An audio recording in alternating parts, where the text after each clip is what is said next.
Biz Short in seconds, say what matters. India is broadening its pharmaceutical export strategy amid mounting apprehension over US trade tariffs. The Commerce Ministry is actively targeting new markets, Russia, Brazil, and the Netherlands, as part of a diversification plan driven by overdependence on the US, which currently accounts for about one-third of India's $10.5 billion annual generic drug exports. Industry insiders note that while the US remains a major market, the outlook there has become uncertain due to recurring tariff threats, prompting Indian exporters to assess alternatives.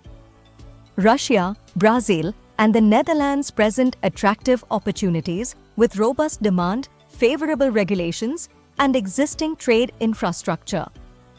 India's trade ties with these nations allow for relatively smooth market entry and growth potential. Exporters anticipate gains of up to 20% volume growth in these markets, although experts caution that these destinations cannot fully replace the US in terms of scale.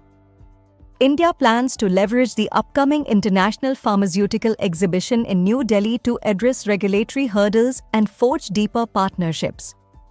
A representative noted, "Our manufacturing capacity is solid, and by tapping into these new markets, we can mitigate risks while sustaining growth."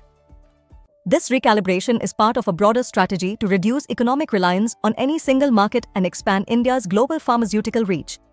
Even if diversification initially yields modest gains financially, it enhances the sector's resilience and long-term stability.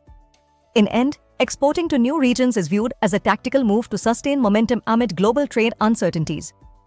Stay tuned on Biz Short for more such updates.